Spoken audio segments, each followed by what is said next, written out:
Bueno, ¿cómo andan? Este ejercicio es un ejercicio relativamente corto, pero que tiene alguna complicación en el gráfico para entenderlo. Pero lo que vamos a estar viendo, en definitiva, es cómo un programa del gobierno podría cambiar la decisión de un individuo en términos de decisiones óptimas, ¿sí? Y viendo que el tamaño del programa del gobierno podría llegar a cambiar la decisión del individuo o podría no modificarla, ¿sí? Entonces, el enunciado nos dice: el gráfico de abajo representa la demanda por vivienda de Felipe, suponiendo que la cantidad demandada puede medirse en metros cuadrados de vivienda. El precio del metro cuadrado es P1, asumiendo que la curva de oferta es horizontal a ese nivel. Alternativamente, el gobierno ha introducido un plan de viviendas mediante el cual el precio del metro cuadrado es P2, pero la única vivienda pública a la que tiene acceso Felipe cuenta con un tamaño H2 metros cuadrados. Ahora lo vamos a ver en el gráfico. Analice si Felipe elegirá vivir en la vivienda pública o elegirá el tamaño de su vivienda en el mercado privado, ¿sí? Entonces, fíjense que yo acá tengo un gráfico donde tengo precio por metro cuadrado y la cantidad de metros cuadrados, y esta es la demanda de vivienda de metros cuadrados que tiene Felipe. Entonces, fíjense, lo que dice es que la demanda, lo que me están mostrando es, bueno, ¿cuánto está dispuesto a pagar Felipe, el precio del metro cuadrado, para determinada cantidad de metros cuadrados? Fíjense que Felipe, si el precio es P1, decide comprar esta cantidad de metros cuadrados, vivir en una casa de este tamaño. Si el precio del metro cuadrado es muy alto, va a decidir vivir en una casa de un tamaño más chico. Si el precio es de este tamaño, es de esta magnitud, va a elegir vivir en una casa de H2 metros cuadrados, ¿sí? Entonces, fíjense una cosa. Sin la intervención del gobierno, que es un programa que ofrece de vivienda, el precio en el mercado es precio 1. Entonces Felipe se enfrenta a un precio y decide qué cantidad de metros cuadrados construir, que es esta cantidad, ¿sí? Si quieren la ponemos como H1. Esta cantidad es la que maximiza su utilidad en función del precio que paga, ¿sí? Entonces, él va a estar eligiendo una combinación de precios y de H, o sea, de metros cuadrados, que es este punto que está acá. Ahora, fíjense que el programa del gobierno no es yo te fijo un precio o yo te ofrezco una casa de tal tamaño. El programa del gobierno es yo te ofrezco una casa de tal tamaño a determinado precio, ¿sí? Que es este punto que está acá.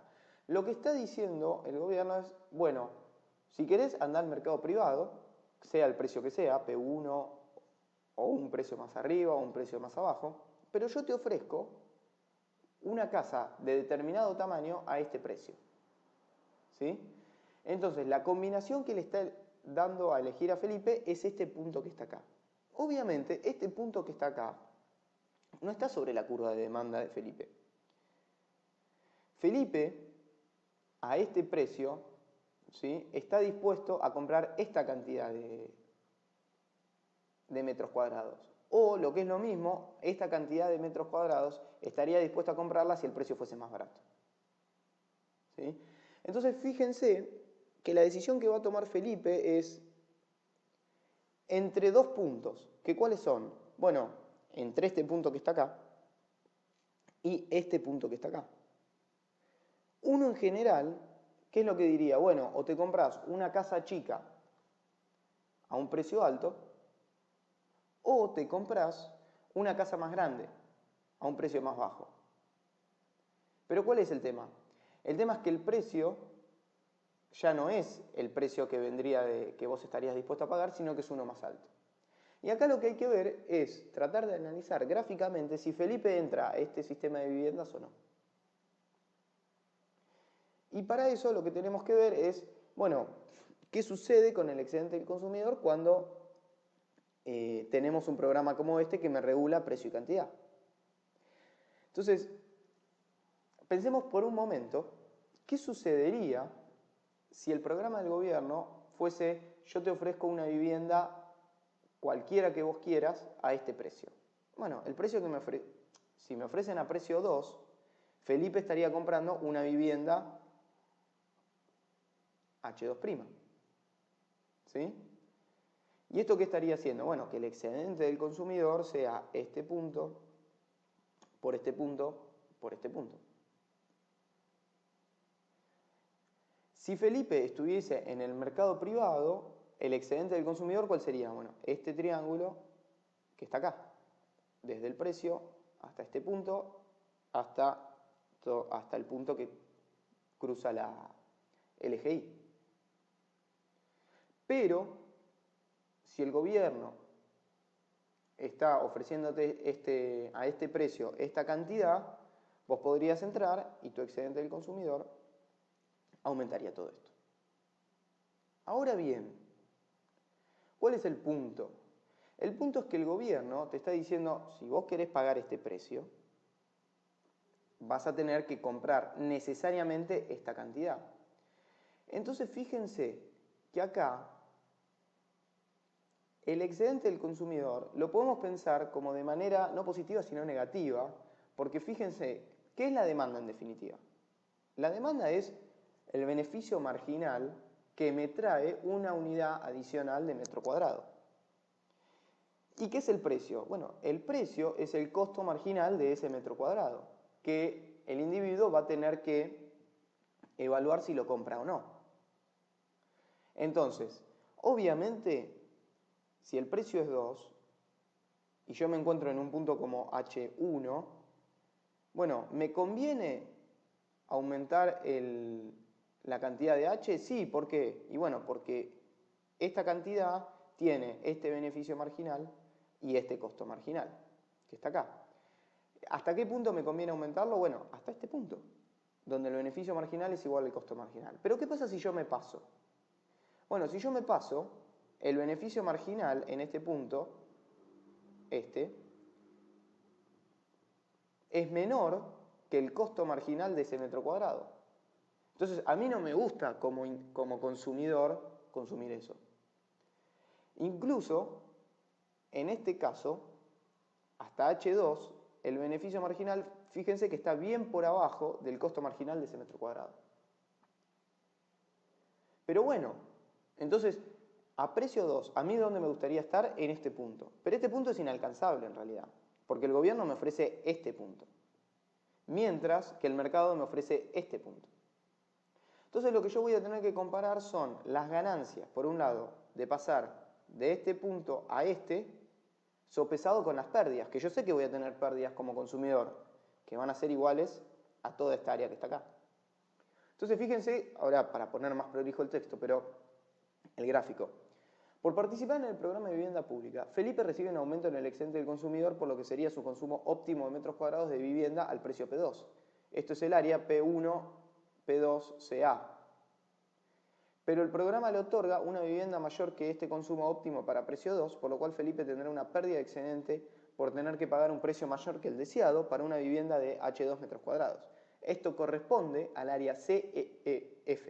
Por lo tanto, Felipe participará en el programa siempre que este área, que es la ganancia de excedente del consumidor, sea mayor que CF, que es la pérdida del excedente del consumidor. Y ahora lo vamos a ver gráficamente cuál es cuál. Fíjense que cuál es la ganancia de pasar de un punto como este al punto este es, bueno, yo me estoy ganando como excedente del consumidor todos los beneficios marginales arriba del costo marginal. Y que lo habíamos definido como P1, P2, CA, que es P1, P2, CA, que básicamente es todo este rectángulo más el triangulito que tengo acá. Fíjense que obviamente ya lo habíamos demostrado nosotros, ya lo habíamos visto gráficamente. Pasar de A a C me aumenta todo esto como excedente del consumidor. Pero ¿cuál es el problema? Que yo no estoy en C, que es lo que a mí me gustaría estar. Yo estoy en E. Entonces, este triangulito que está acá, CEF, son las pérdidas del programa de beneficio social. Entonces, si todo este rectángulo más triángulo es mayor a este triangulito que está acá, entonces Felipe entra al programa porque los beneficios son mayores que el costo, ¿sí? Asociado a entrar al programa. Pero si este triángulo es mayor a todo esto, que en este caso gráfico parecería que no, pero digo, esto es por cómo lo dibujamos. Ahora, si este triángulo es mayor a esto, Felipe no entra. ¿Por qué? Porque no le conviene. Porque el costo de entrar es mayor al beneficio. Ahora, fíjense una cosa. ¿Cuánto este triángulo va a ser más grande? Bueno, este triángulo va a ser más grande a medida que la cantidad de metros cuadrados, ¿sí?, esta sea más alta. O sea, si este E, por ejemplo, estaría por acá. ¿Por qué? Porque si este E estaría por acá, fíjense que este triángulo se me viene al precio 2 que a mí me gustaría pagar, me estaría gustando comprar esta cantidad, ¿sí? Pero esta cantidad me gustaría pagarla a este precio, porque a mí me reporta utilidad para este precio, pero yo la estoy pagando a este. Entonces fíjate que este triangulito se nos hace gigante. Y ahí seguramente no compense el beneficio de este beneficio. Ahora, obviamente, si el precio que me ofrece el gobierno es muy bajo, fíjense, traten de hacerlo en su hoja, ¿qué sucede con esta área y qué sucede con esta área? Bueno, si el precio baja, toda esta línea se me viene acá y el beneficio de excedente del consumidor me aumenta y encima, por otro lado, el costo se me reduce porque el costo ahora ya desaparece y se me vuelve solamente este triángulo que está acá abajo. Entonces fíjense que el programa del gobierno, el tamaño y la magnitud, ¿sí?, de cantidad de metros cuadrados que yo le fijo y la diferencia entre precios del mercado privado y el mercado que le ofrece el gobierno, genera que el individuo pueda pasar de la solución privada a comprar una casa del gobierno. Obviamente, tiene que sopesar costos y beneficios. Y este esquema se da así, porque acá lo que el gobierno está planteando no es una solución de, bueno, yo te fijo el precio del metro cuadrado o yo te doy tantos metros cuadrados. Te estoy fijando el precio y la cantidad, P y Q, al mismo tiempo. ¿Sí? Porque si a mí me fijan solo el precio, esto va de vuelta, bueno, el tipo se acomoda, ¿sí?, a este precio y a su cantidad óptima. Pero acá el gobierno me está fijando no solamente el precio, sino también la cantidad. Entonces me está generando que es un precio demasiado alto para la cantidad que yo quiero, que es este precio, ¿sí? Pero bueno, esto es un poco así se resuelve el ejercicio. Hagan este gráfico varias veces. Parece que no es tan sencillo, pero si lo hacen un par de veces y lo entienden, y entienden qué están viendo cuando ven la demanda, que es la valoración marginal que yo le doy a un metro cuadrado, y entienden que el precio del metro cuadrado en realidad es el costo marginal que paga el consumidor, ¿sí? Si lo entienden de esa manera, pueden relativamente sencillo resolver el ejercicio.